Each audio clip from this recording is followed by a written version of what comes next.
What if the most dangerous soldier in the empire was hiding inside the body of the man everyone called second dog?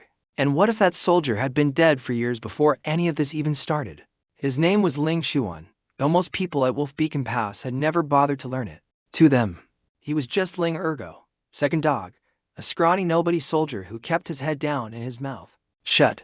He had no parents, no connections, no money, and no future worth mentioning. 3 years at the frozen edge of the empire. And the best thing that had happened to him was not dying yet. Then one morning in the middle of a 3-day blizzard, he woke up in a tent full of holes, and 2 lifetimes hit him at once. The first life belonged to Ling Ergo, an orphan soldier who had been everyone's punching bag since the day he enlisted. The second life belonged to Ling Chuan, elite special forces operative, a man who had died covering his team's escape. A hero's death, a hero's skills, and now a hero's soul crammed into the worst possible body at the worst possible posting. He barely had time to process any of it before his squad leader kicked open the tent flap. Lu Wu had a face like a bulldog chewing a wasp and a personality to match. For 3 years, this man had been stealing Ling Chuan's military achievements, using him as a personal errand boy, and beating him unconscious whenever the mood struck. "Get up, second dog," he barked. "The captain is handing out wives." Which was, as it turned out, a completely literal statement. Every 6 months, the Empire shipped convicted women to the border for soldiers to claim. The catch was brutal: produce a child within 1 year or both husband and wife got sent to the death camps. The old Ling Ergo would have grabbed whoever Lu Wu pointed at and handed her straight over, because that was always the game. But the man standing in that tent now was not the old Ling Ergo.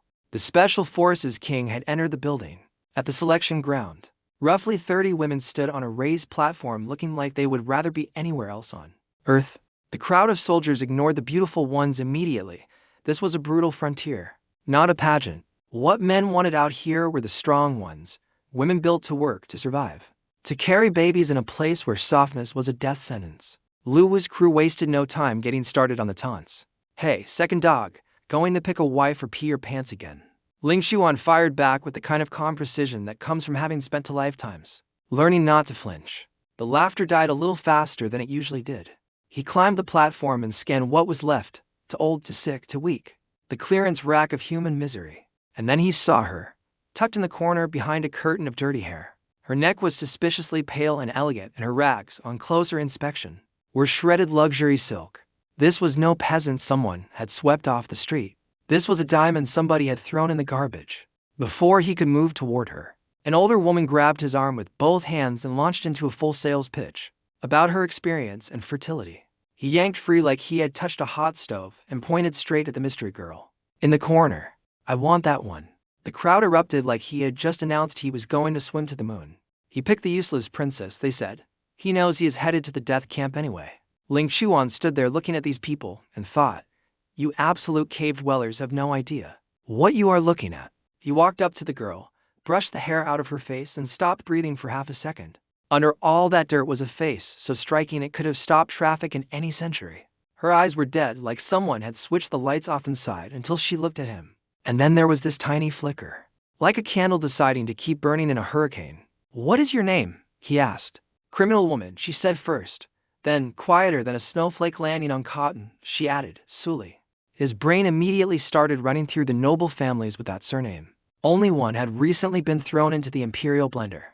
He had just picked the most politically radioactive woman on the entire platform. He hesitated for approximately half a second before thinking, "I am a reincarnated super soldier, squatting in a dead man's body at the edge of civilization. How much worse can things get?" "Nice name. You are coming with me." She looked at him like he had grown a second head. Captain Qin gave him one last warning. "You sure about this? No take-backs." Ling Chuan hit him with the most dramatic declaration he could summon on short notice. A real man of the Great Zhao never goes back on his word. Then he reached down to take her hand, and she nearly face-planted into the dirt. He looked down at her ankles, and the world got a lot quieter inside his chest. Raw, infected, oozing wounds where shackles had eaten through skin, and she had walked hundreds of miles on them. Without a word, the peanut gallery immediately had thoughts. Her feet are leaking. Marrying her is like buying a cursed lottery ticket. Suli heard every word. She looked at him with the pride of a wounded empress and said, "Let go of me. You can still change your mind." That was the moment he knew exactly who she was. He grinned like an idiot, said, "From now on, you are my woman, and scooped her up bridal style right there in front of everyone. She yelped, grabbed his neck like a roller coaster safety bar, and turned a shade of red that had no name in any language. He carried her all the way across camp, and at some point she mumbled into his chest, "How long are you going to carry me?" "Forever," he said, grinning. Two warm drops hit his neck, and she pressed her face deeper into his chest and said nothing. Yeah, he was that good. They were assigned a small mud brick house, 2 rooms, a courtyard full of dead weeds and snow. Depression's summer home. But compared to the group barracks, it was a luxury suite. While he cleaned the place in 30 minutes flat, she sat on the edge of a stool, nervously picking at her sleeves, stealing glances at him like he was some exotic creature she had not yet classified. "I am Suli," she said. "What is your name?" "Ling Chuan." Then she told him the bombshell she had been sitting on. Her father was Governor Su Dingfang of the southern border, executed by the court. "Choosing me could bring you serious trouble," she said. He cut her off before she could finish. "All I know is you are my wife." She went quiet. He could practically hear her heart doing somersaults through the silence. He came back from the medical tent with sulfur powder and 2 rations, 1 bun, and half a bowl of porridge for her because that was what the system allowed. But before he even made it to the door, he heard yelling from the courtyard.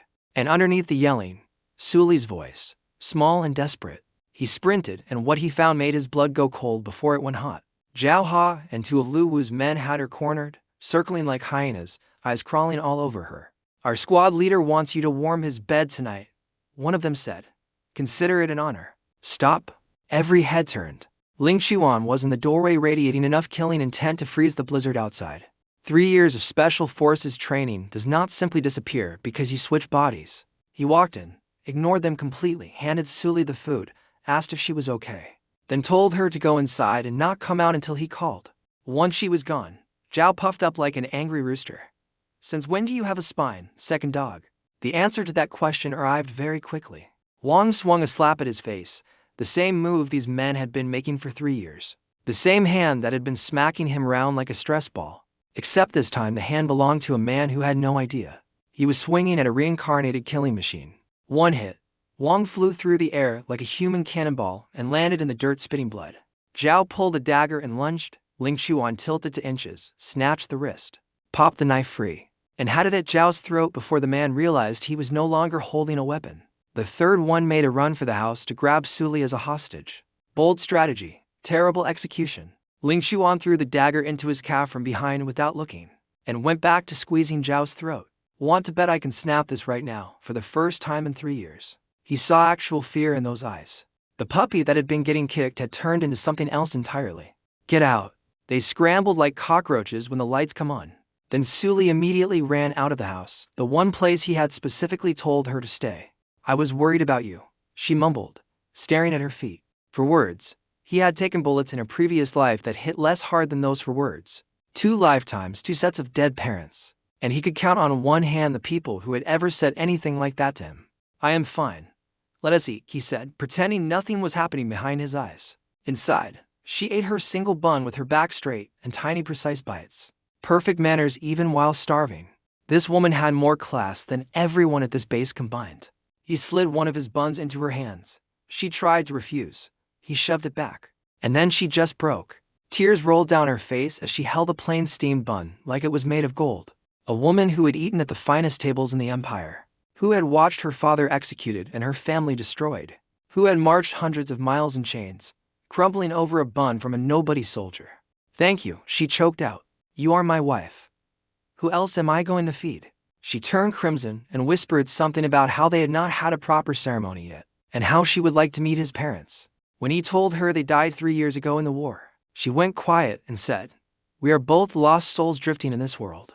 He had just married a poet. After dinner, he knelt down to treat her ankle wounds with the sulfur powder, and she nearly died of embarrassment on the spot. In this world, showing your feet to a man was basically equivalent to the most intimate gesture imaginable. But she let him do it because he was her husband now, and because she was shaking too hard to argue.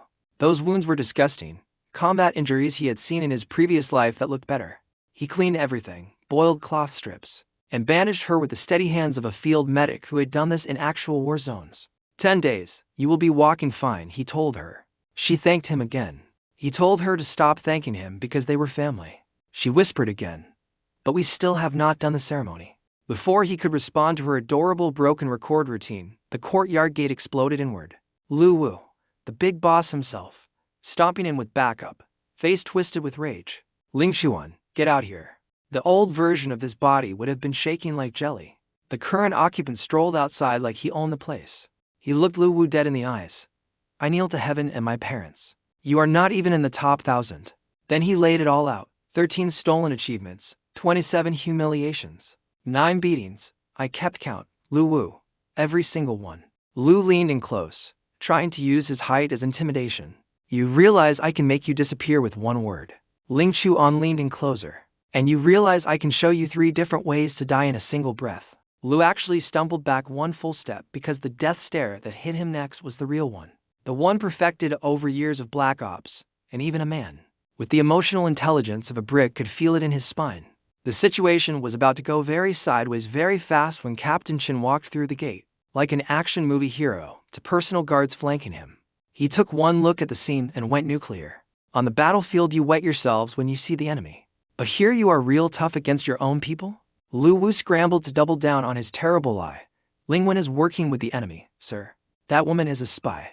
Captain Chin nodded slowly, the kind of nod that makes guilty people sweat through their armor. Got any proof? Lu stumbled through his accusation and Chin stopped him cold. If someone is a traitor, I will personally chop their head off. But if I find out this is a false accusation against a fellow soldier, I will chop yours off instead. Deal. Lu Wu's face cycled through 17 colors in 2 seconds, before he practically teleported out of the courtyard, with his goons tripping over each other behind him. Once they were gone, Ling Chuan bowed to Chin, still unsure why the captain had shown up at his doorstep like a guardian angel with perfect timing. Chin smiled. Relax. I just came to bring you a blanket. A blanket. The man had saved his life and played it off as a betting delivery. Legend. Then Chin looked past him toward the house and called out, Little Li, I came all this way. You are not even going to say hello? Su Li rushed out and bowed formally, and it turned out Chin had served under her father, General Su Dingfang. The general had mentored him, helped his career, and Chin had been quietly investigating the conspiracy that got Su's father killed. He could not do much from out here at the border, but he had found clues. Keep your identity secret, he told Su Li. Stay safe. Consider this place home. Then he turned to Ling Chuan with a grin that could power a small city. Boy, your ancestors must be doing backflips in their graves. You somehow landed my gorgeous little sister.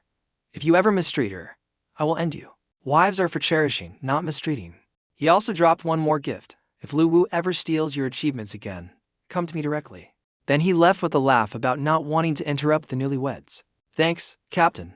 Real subtle. That night, the blizzard screamed like a demon outside while Su Li made the bed and sat on the edge of it. Very still, very red, waiting.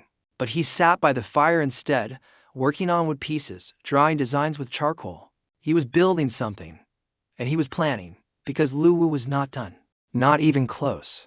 The next patrol mission was both his biggest danger and his biggest opportunity. Survive it and prove his worth, and he would have real protection. Die and he would have managed to die twice across 2 lifetimes, which would be an embarrassing record. He finished his designs late and laid down on the grass mat by the fire. The bed had plenty of room, but the floor was fine. Then, in the middle of the night, Dad. Mom, no. Please, no. Su Li shot awake drenched in sweat, eyes wild. Caught in the nightmare, where she watched her parents die all over again. She saw him standing by her bed and slowly came back to reality. Do not be afraid. I am here. For words, that was all it took. The dam broke. This woman who had not cried once since her father told her, do not cry. You are a Su. Right before his execution, who had survived months of torture and starvation without shedding a tear, threw herself into his arms and absolutely lost it. He just held her and patted her back because sometimes people do not need solutions. They need someone to hold them while the world falls apart. When she finally stopped sobbing, she whispered, my parents, my family, they are all gone. You have got me now. Will you always be here? Always. To broken people from to broken lives huddled together in a mud house during a blizzard, at the edge of the world. Not exactly a fairy tale beginning, but it felt like the realest thing either of them had ever had. They talked for hours. She told him everything, the full story of her family's downfall. And the more he heard, the more he realized this empire was a dumpster fire wearing a crown. A useless emperor, corrupt officials running everything. Noble families who cared only about themselves. and neighboring countries circling like hungry wolves at an all-you-can-eat buffet. General Su Dingfang had been the only thing keeping the southern border from collapsing, and the emperor's brilliant solution had been to execute him. Su Li fell asleep holding his hand, and for the first time in months she slept peacefully. He lay there wide awake trying to process the fact that he had been reincarnated into a crumbling dynasty. Basically the Titanic, but with a flag on it. Next morning he got up early, borrowed tools, and started carving the wood pieces he had been designing the night before. Su Li walked out of the house and his brain.exe stopped working. She had wash up, just water, no makeup, nothing fancy, and she looked like a goddess who had gotten bored of heaven and decided to cosplay as a refugee. He stared way too long. She turned pink. "Why are you staring at me like that?" He practically shouted his gratitude to his ancestors and told her he had clearly hit the jackpot. She sat down because her ankles were still healing and noticed his project. "What are you making?" "A bow." What he was building did not exist in this world yet. A compound bow. Back in his previous life, the apex predator of archery, combining insane range, laser accuracy, and devastating power.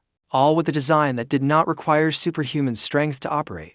Traditional bows here needed gorilla arms. The iron frame bow could only be pulled by actual monsters. But this bow, anyone could fire it multiple times without turning their arms into noodles. No carbon fiber, no precision machinery, just wood ingenuity. And the weapons knowledge of a 21st century special forces operative, crammed into a medieval teenager's body. Around noon, a formation call pulled him away from the project. Su Li grabbed his arm immediately. "Is it a mission? Be careful. Watch out for Lu Wu." Smart woman. She knew exactly what he knew. In a blizzard like this, the enemy was not attacking. But Lu Wu did not need enemies to be dangerous. He was the enemy. "I will be back before dark. Stay home."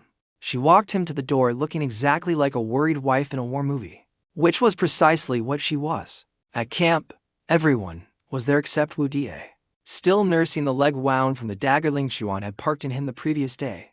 He grabbed his gear, beat-up leather armor patched more times than his grandmother's quilt, and a hand-me-down sword that had probably seen more owners than a used car. Patrol duty, mountain passes, narrow trails, a formality since the paths were already trapped and nearly impossible to navigate. A walk in the park unless your squad leader was planning to murder you. He took point, standard formation, behind him. 3 men who had been bullying him for years and had just tried to steal his wife. Totally normal patrol vibes. They got deep into a canyon and every survival instinct he had lit up like a Christmas tree. You do not spend years in special forces without developing a sixth sense. For when someone behind you is about to do something stupid. Lu Wu was quietly drawing his bow. Zhao and Wang had their hands on their sword handles. The plan was obvious. Arrow to his back. Russian, finish it. Tell Qin he died fighting the enemy. Perfect crime. Almost perfect. "So, you are finally going for it," he said, turning around slowly. Wearing his best, I have been expecting this smile. The looks on their faces were priceless. 3 grown men caught red-handed like children stealing cookies. Except the cookies were attempted murder. Zhao pulled his sword and went full villain monologue. "Today is your last day, Ling Ergo." Lu Wu, arrow aimed at his chest, snarled, "You should have known your place. Remember to make better choices in your next life." Ling Chuan looked at this man who got his position through nepotism, whose combat skills were basically decorative, and said, "Lu, have you ever heard the phrase, villains die because they talk too much?" Before the last word even left his mouth, he launched into a full sprint straight at Lu Wu. Like a leopard that just heard the dinner bell, Lu panicked and released the arrow, aimed at his chest. Big target, safe bet. Wrong bet, wrong target, wrong day, wrong guy. The arrow was inches from his chest, inches. But special forces operatives do not stand still like carnival targets. He twisted. The arrow kissed his armor and flew past. In the same motion he drew his sword and swung downward. Lu Wu's bow dropped to the ground. So, did his arm. Just the whole arm detached, lying in the snow like a lost glove. Blood spraying everywhere and turning the white ground into modern art. He was already in Lu's face before the scream finished forming. 10 steps covered in a blink. Special forces speed in a teenager's body. Zhao and Wang charged with swords. He kicked Wang square in the chest and launched him backward like a ragdoll. Caught Zhao's sword with his, sparks flying, very cinematic. And before Zhao could process anything, jabbed 2 fingers straight into his eyes. Zhao dropped his sword screaming. The screaming stopped shortly after. Then Ling Chuan walked toward Wang. Crunch, crunch, crunch. Boots in the snow. Slow, deliberate. Each step saying, "Your turn." Wang scrambled backward on his hands like a crab having a panic attack.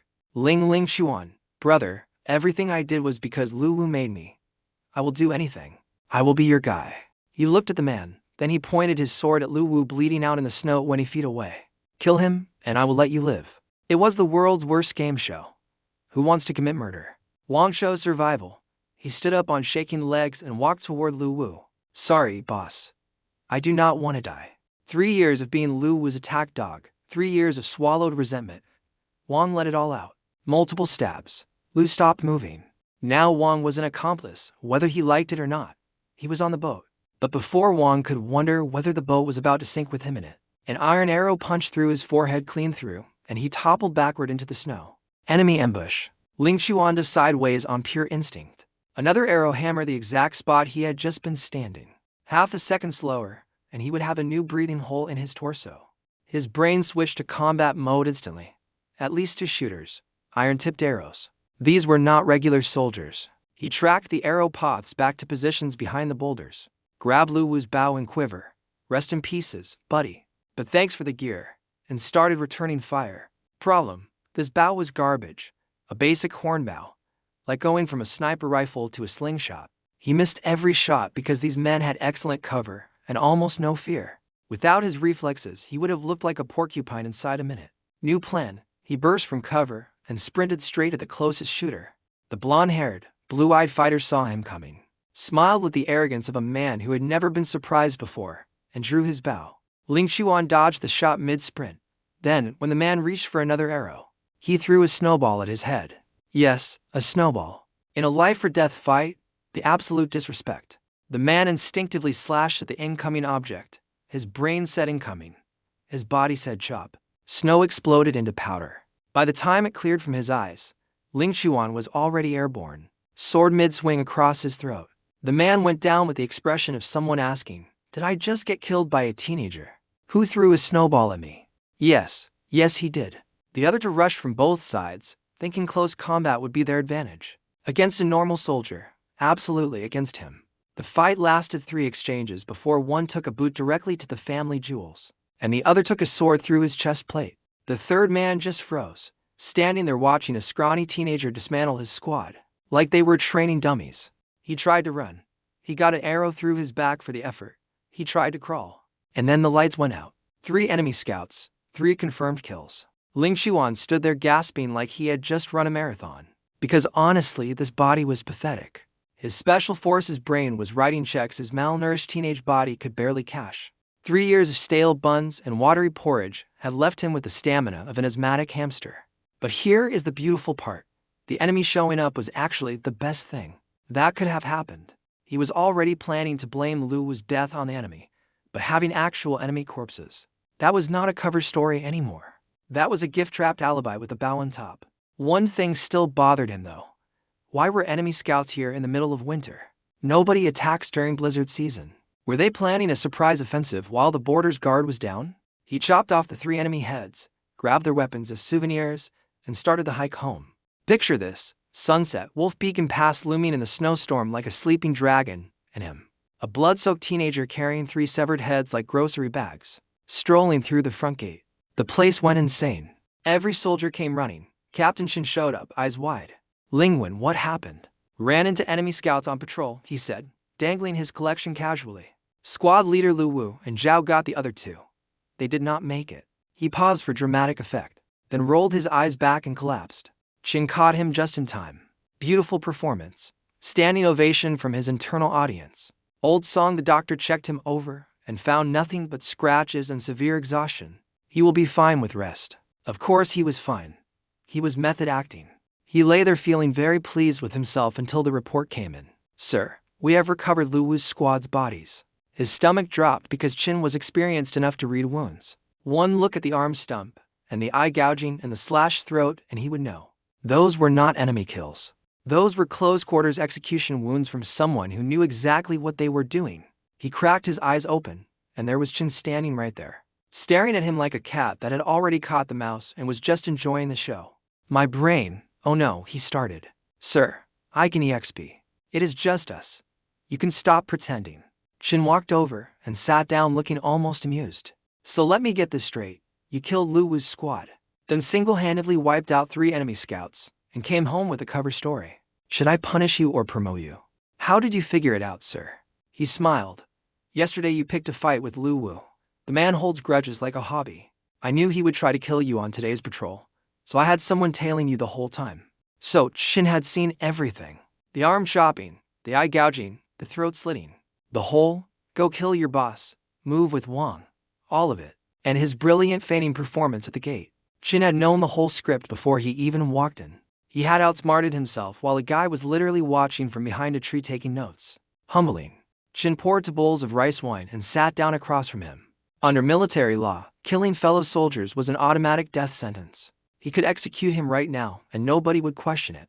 I did not have a choice, Ling Chuan said. Kill or be killed. Besides, he added, reading Qin's expression, if you were actually going to punish me, you would have arrested me at the gate. Qin raised an eyebrow. Impressed. He had not expected a teenager to call his bluff that cleanly. Listen carefully, Qin said. Lu Wu and his men died fighting the enemy. I will file the report and send the death benefits to their families. However, Lu Wu's brother-in-law is a staff officer at regional headquarters. When he finds out, he will send people to investigate. If you slip up, we both lose our heads. Understood, sir. My lips are sealed. Qin poured another round. Suli is the general's last surviving blood. Take care of her. Now go collect your reward money. By military rules, 1 enemy kill earned a squad leader promotion.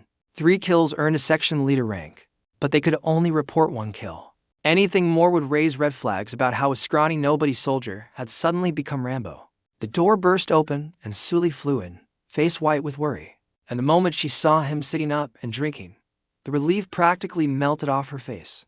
Qin laughed. You to love birds are really something. 10 silver taels. His first real paycheck in this world. Earned by killing 3 enemy scouts, overthrowing a tyrant squad leader, surviving an ambush, and delivering a flawless dramatic feigning performance.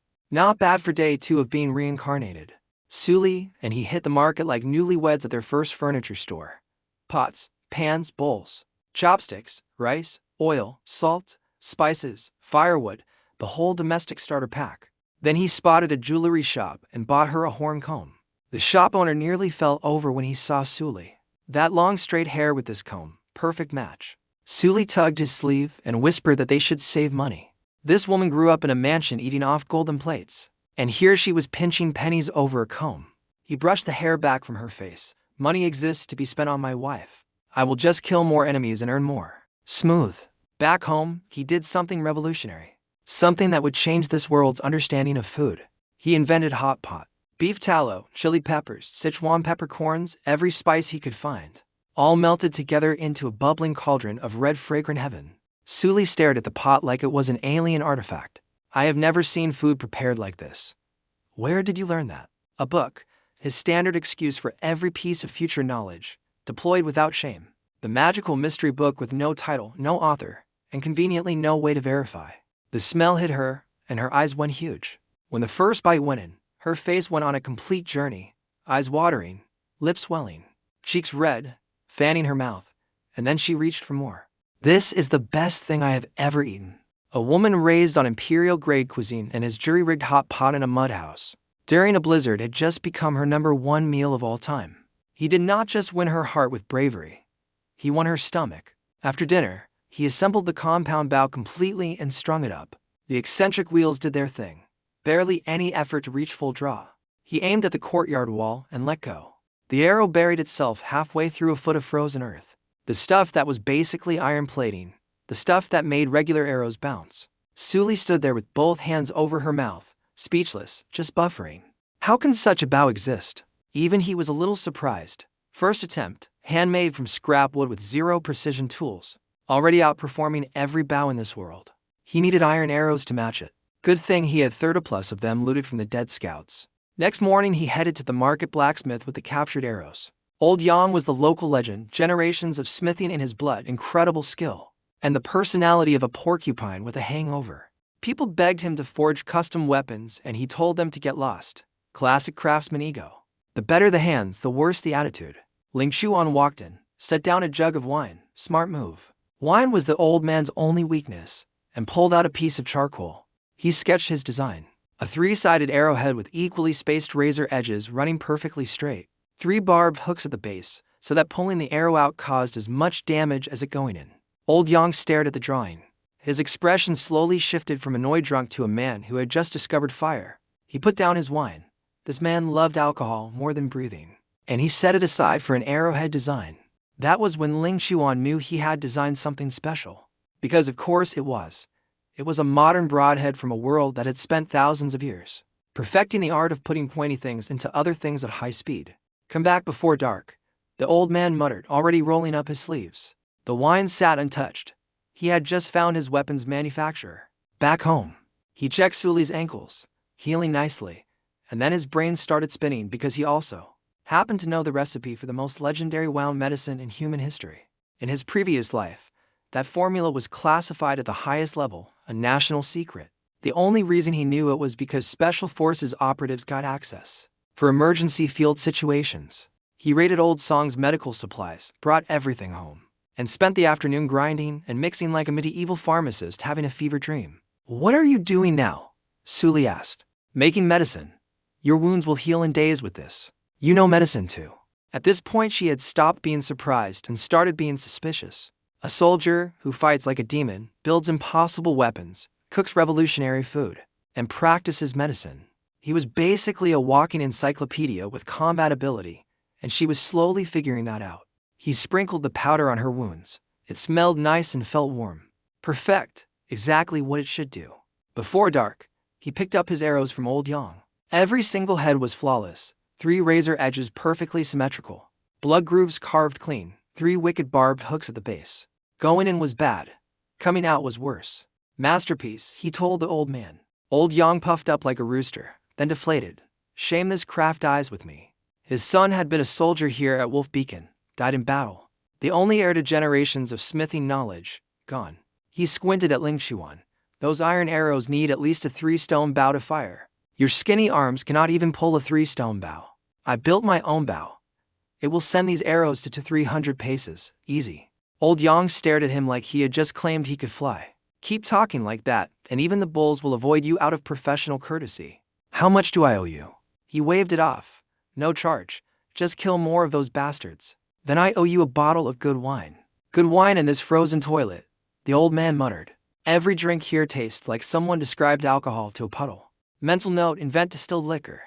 Add to the list after compound bow, hot pot, and super medicine. Home again, test time.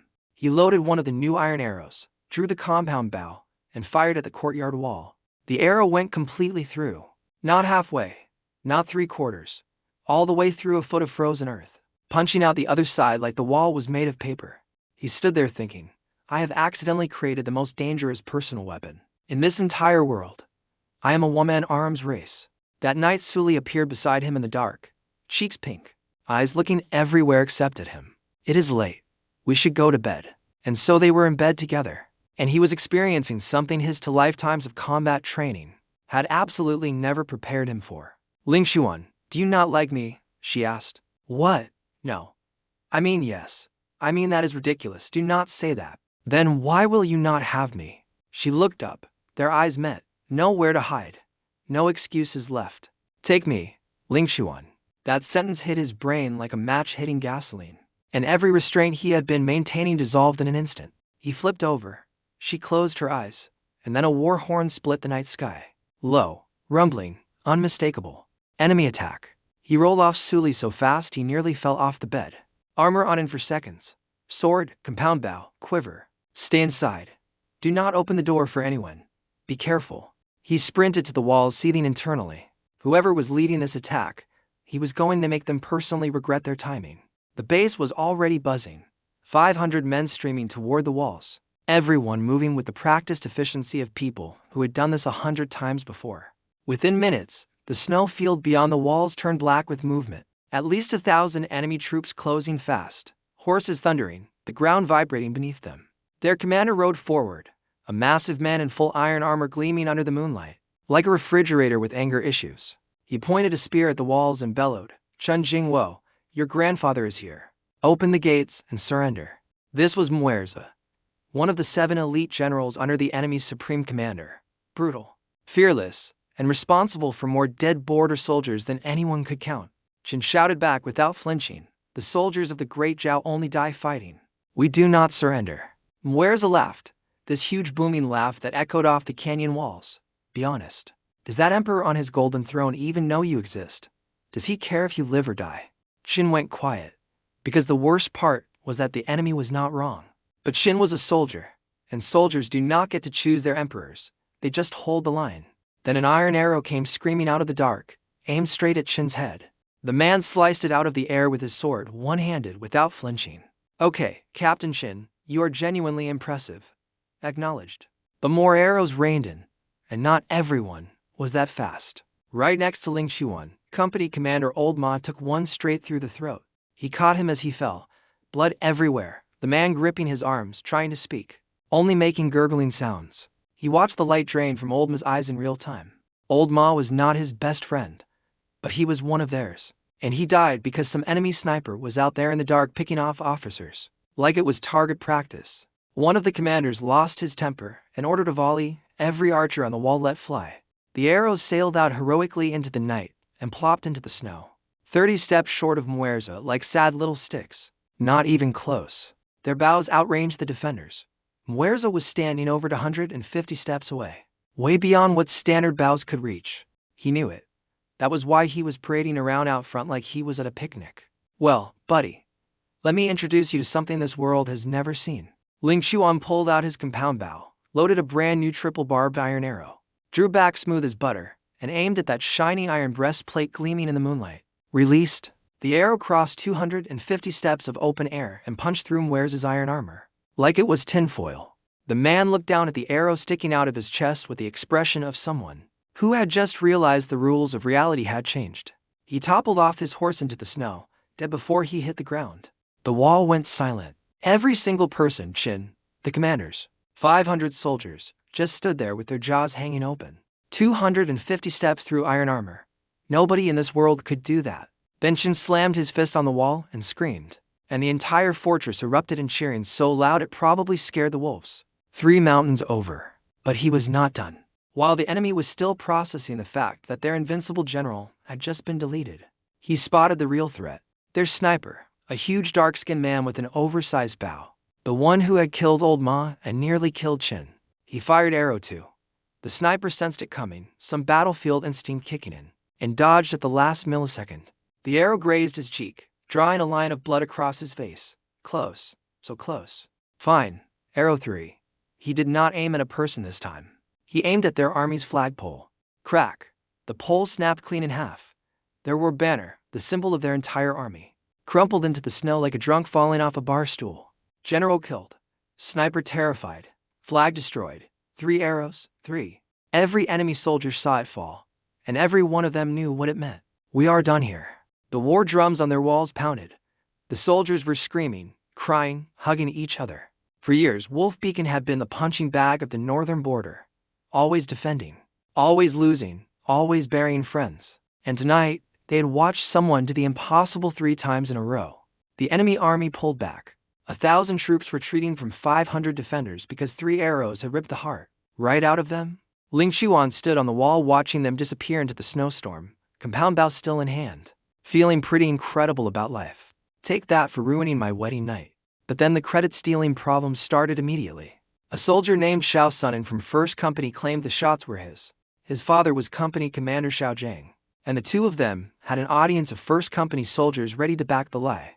3 years of having Lu Wu steal his achievements, and the moment he did something truly legendary, another thief popped up like a whack-a-mole of military fraud. Before he could even open his mouth, Daddy Xiao Zhang glared at him and barked, "Think carefully before you speak. Falsely claiming military merit earns you a beating with the army rod." Translation: shut up and let my son have this. He looked at Qin. He looked at Xiao Zhang. He looked at Xiao's son standing there trying to steal the single greatest military achievement Wolf Beacon had seen in years. "Sir," he said, calm as a frozen lake, "those 3 arrows were mine." Qin asked what bow he had used. Xiao's son whipped out his massive 4-stone horn bow like a trophy. Ling Chuan unslung his compound bow, then handed it over. "Sir, I used this, a self-made armor-piercing bow.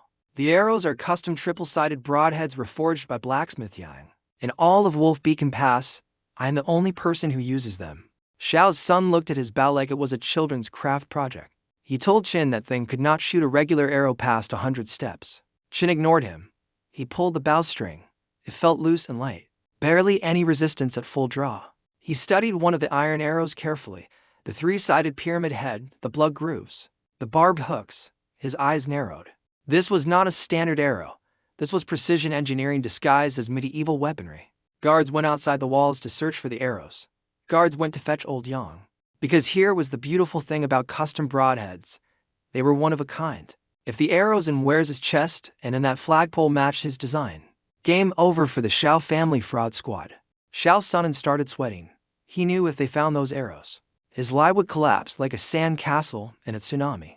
The guards returned carrying 2 iron arrows and half a flagpole. Qin held the arrows against the broken pole. The arrowhead fit into the cut like a key into a lock. Same 3-sided design, same blood grooves, same barbed hooks, custom made and one of a kind. Shao Sunan's face went from smug to gray in about 2 seconds. Then old Yang walked in, took one look at the arrow Qin was holding, and said, "Yep, that is from the batch he brought to my shop today. I reforged them to his specifications." Boom, case closed. Exhibit A confirmed, the prosecution rest. Shao started flailing. He is lying. That bow cannot shoot past 100 steps. I was bribed the blacksmith.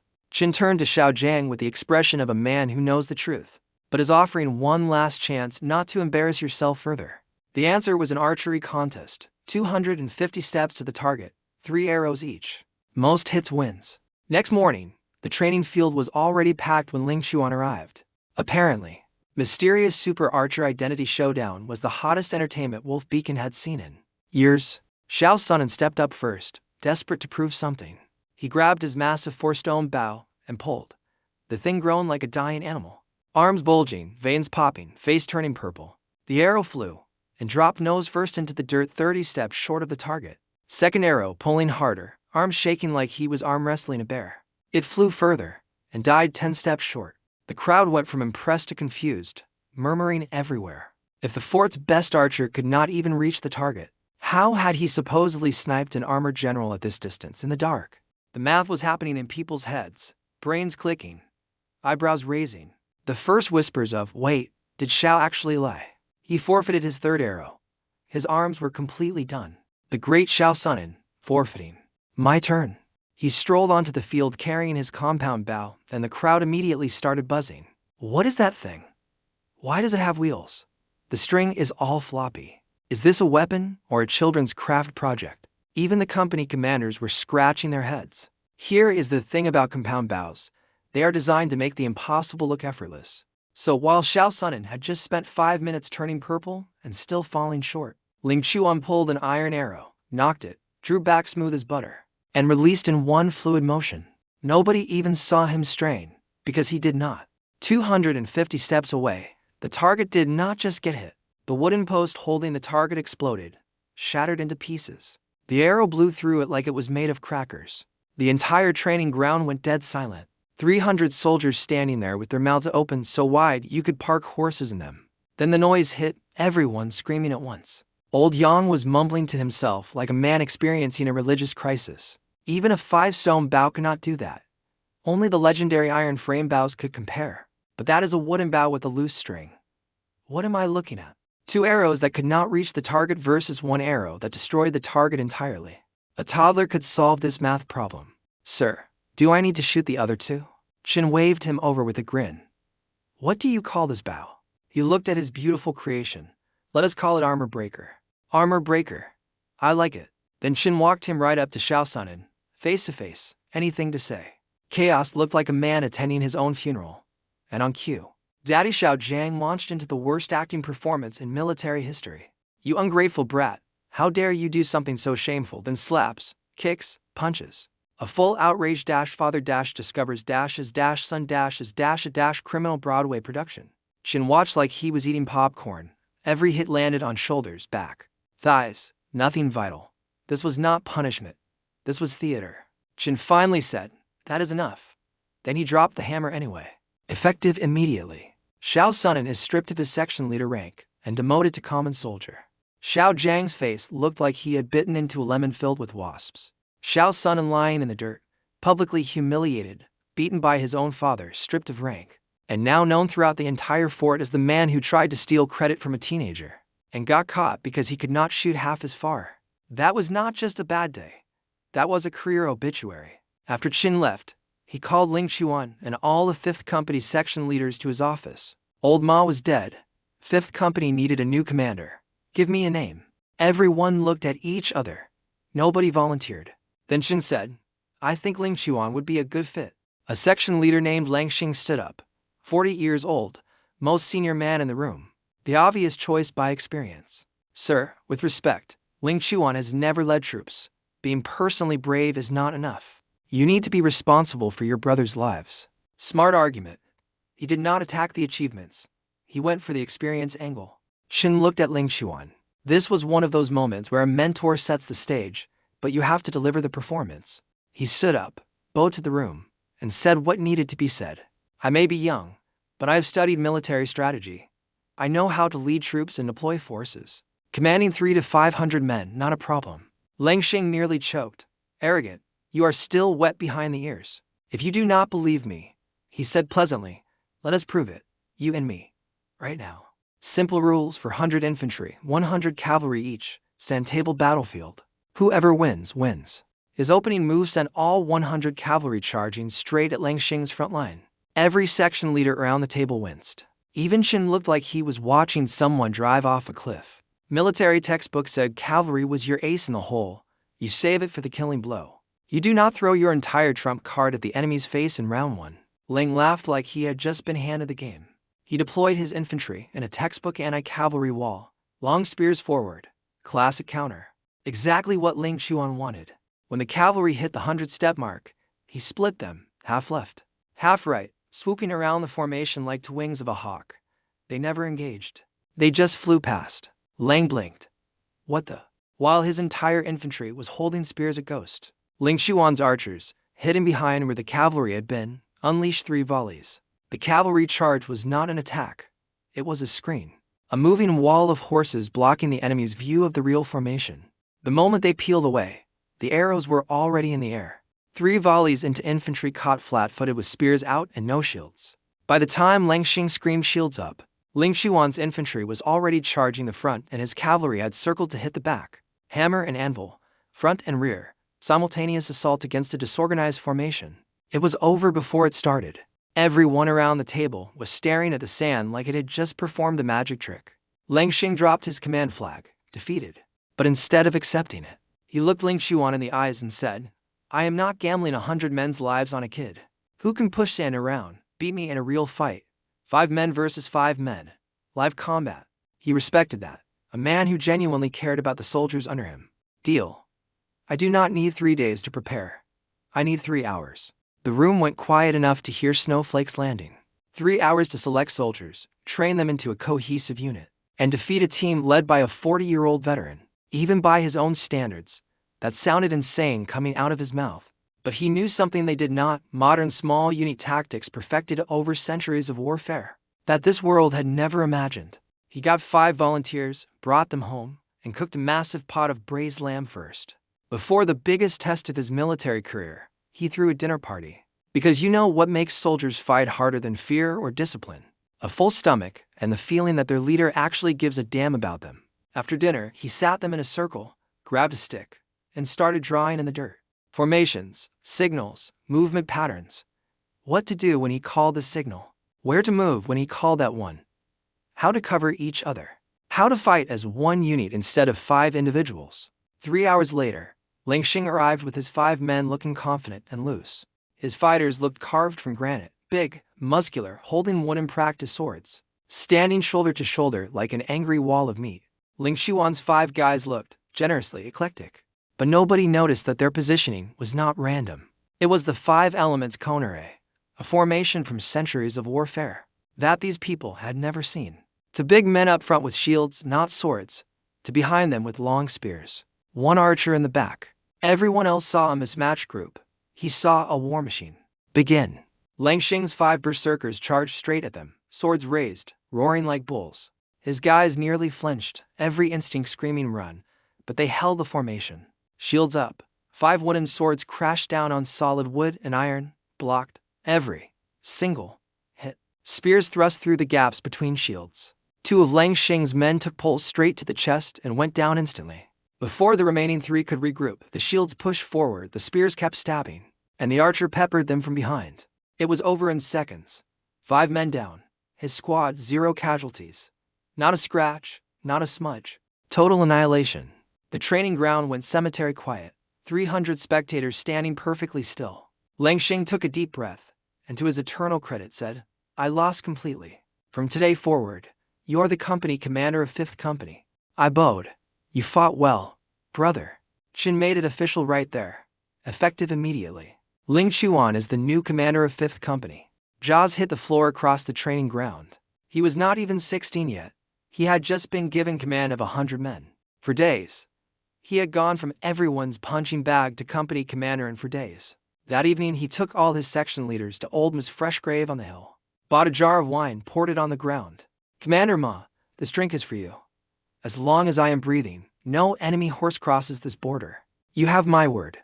The hill was covered in tiny dirt mounds, hundreds of unmarked graves of soldiers who died defending this pass, forgotten beneath the snow. Something twisted inside his chest standing there. 30 miles north, things were getting very ugly. Mwere's body was laid out in the command tent. His brother Botcher had arrived, one of the 7 elite generals, significantly more powerful and considerably more psychotically violent. He knelt by the body, eyes burning red, examined the arrow hole in his brother's armor, ran his fingers along the 3-sided broadhead grooves, and growled. 250 steps. Since when can the Zhao army shoot through heavy armor? Every officer in the tent was frozen solid. Nobody breathed. And then a rat-faced little man in a fur coat sidled up to Botcher and whispered about a traitor. Inside the walls, someone who had been writing letters to Mwerza. Someone who would open the gates from the inside on New Year's Eve. Called it. Ling Chuan had said on the wall. The strongest fortress falls from the inside. He was about to find out exactly who the fish was. The traitor was Xiao Jiang, company commander, vengeful father, and a man who had spent 20 years watching the empire reward incompetence while burying talent. On New Year's Eve, he hosted a dinner at Swallow Snow Tower and invited every officer in the fort, with a generous gift of imported 10-mile fragrance wine. The wine was laced with knockout drugs. His men were hidden in the back courtyard. The plan was elegant. Put every officer to sleep, open the gates. Let 1,000 enemy elite cavalry walk right in. Ling Chuan arrived already knowing. A soldier named Yus, the honest kid who had refused to lie for Xiao Sunan, and gotten beaten half to death for it, had scratched 3 words in the snow on the wall earlier that night. Midnight. 3rd quarter, city gate. He sat at his table, sipped terrible wine, smiled at everyone, and quietly prepared. While pretending to be drunk, he slipped away, confirmed men were hidden in the back courtyard, and whispered 2 words to Lang Shan on the way back. Back courtyard. When Qin arrived, the trap was already being disassembled from the inside. At the moment Xiao Jiang began his villain speech explaining why he had sold out his empire for a 1,000-man command from the enemy, he found the entire room had already moved past panic and into readiness. Ling Chuan pressed his fingers to his temples and gave his best fake psychic routine. Commander Xiao is currently thinking the enemy's 1,000 elite troops should be arriving right about now. All he needs to do is open the city gates and Wolf Beacon falls without a fight. The color drained from Xiao Jiang's face so fast he nearly fainted. He leaped up. That is slander. How dare you? I am getting another reading, Ling Chuan continued. In about 15 minutes, the knockout drugs he put in the wine will take effect. Then his soldiers hidden in the back courtyard will rush in, kill everyone, and open the gates for the enemy. The room went supernova. Xiao Jiang went from furious denial to pulling a hidden dagger to screaming for his men. At the front door, his loyalists burst in, 1st Company section leaders armored, pointing weapons at a room full of officers who had been drinking. He turned to them with the smuggest grin imaginable. "Tonight is your last," he said. I stepped forward calm as a man ordering breakfast. "I would recommend turning around before you finish that sentence." He noticed something. Qin and he had not panicked, not even once. They were standing here like they were waiting for dessert. Xiao Jiang turned around slowly. His section leaders were standing at the front of the formation, but stiff, glazed-eyed, swaying like puppets with cut strings. Then they collapsed face first. Behind them stood Qin's personal guards, weapons drawn, very much alive and very much in control. Qin's men had intercepted Xiao Jiang's loyalists outside, taken them down silently, and walked their unconscious bodies in as props. "Take him," Qin said. Xiao Jiang fought like a cornered animal and still managed to make it almost to the window before Ling Chuan stepped into his path. 3 fingers hooked into the pressure point on his elbow like iron claws. His entire arm went numb. The dagger fell. He caught it midair with his other hand. 2 quick slashes severed the tendons in both arms. 1 kick to the chest sent him flying backward into the waiting arms of Chin's guards. Pinned. Done. Happy New Year, Wolf Beacon. Outside, 1,000 enemy cavalry sat in the snow 3 miles away, freezing, waiting for the signal. Botcher sat on his horse staring into nothing. Beside him, his intelligence officer was slowly turning into an icicle. At midnight, a firework bloomed above Wolf Beacon, faint through the snow, but unmistakable. Chagan nearly wept with relief. His head was staying attached. Best night of his life. Botcher raised his curved sword and roared, "All forces, charge Wolf Beacon." 1,000 riders thundered through the snow. 3 miles. Nothing for cavalry. They arrived at the walls, dead quiet. No guards visible, the city gates wide open. They flooded into the killing box, the enclosed courtyard between the outer and inner gates. Sorry, I mean the enclosed city. 500 men packed in like sardines, then silence. No defenders, no civilians, no resistance. Just snowflakes falling softly in the dark. Botcher's war instinct started screaming. Too quiet, too easy, too. The walls above erupted. Hundreds of torches blazed to life simultaneously, turning the pitch-black courtyard into broad daylight. 1,000 terrified enemy faces looked up to see every wall lined, with armed soldiers staring down at them. Retreat now. Boom, boom, boom. Boulders crashed down from above the gate, crushing dozens of men and completely blocking the only exit. Shin appeared on the wall above, armor gleaming in the torchlight, looking like a war god who had been waiting for this moment his entire career. Botcher, I have been expecting you. That signal firework, they sent it. The open gates, they opened them. The empty walls, they cleared them. Every piece of Botcher's perfect infiltration had been a trap built around him. Like a gift-trapped coffin. Ling Chuan stood next to Chin, compound bow loaded, looking down at 1,000 trapped enemies and thought, best New Year's Eve ever. Fire. The sky fell on them. Hundreds of arrows pouring down like the world's deadliest rainstorm. Into a courtyard packed wall-to-wall with cavalry who had 0 cover and no shields. When they charged up the ramps toward the walls, he had told Chin to leave those ramps standing. Give them hope. A trapped animal with 0 options focuses on clearing the blocked gate. But an enemy who thinks just a little further, and we can break free, that enemy feeds itself into a meat grinder voluntarily. Wave after wave, up narrow ramps, dying by the dozen, while the defenders stood on top with perfect firing angles and full quivers. And when enough of them had committed to the ramps, they dropped the torches. The stairs had been pre-soaked with oil. 2 rivers of flame erupting simultaneously, swallowing every soldier on those stairways whole. Meanwhile, their sniper, Taelu, one of the enemy empire's 10 eagle shooters, the man who had killed Old Ma, was still fighting from below. He pulled 3 arrows simultaneously and fired a triple shot at the wall, 3 at once. But Ling Chuan had already locked onto him. The moment Taelu released, he released. Taelu felt it coming, that battlefield instinct of his, and tried to sidestep. Half a second too slow. The iron arrow entered the back of his skull and exited through his throat. As he fell, he managed to turn his head just enough to look up at the teenager holding the weird wooden bow. On the wall above, he had finally found the archer who killed Mwerza. Mystery solved, case closed. Unfortunately for him, the detective did not survive the investigation. He also kept Botcher alive, deliberately, for hours, because as long as the soldiers outside knew their general was breathing, they kept throwing themselves at the gate trying to rescue him. And every time they charged, the archers picked them off from above. Finally, at 300 steps through the blizzard in the dark, on a moving target on horseback, he ended the debate between the 2 surviving enemy captains outside by putting an arrow through one of their chests. The other captains saw his partner drop and immediately switched to nope mode. The remaining infantry saw both leaders gone and collectively decided that dying for a trapped general was not in their contract. Mass retreat straight into Commander Zhang's cavalry unit that had been waiting hidden in the snow. From the start, 1 hour.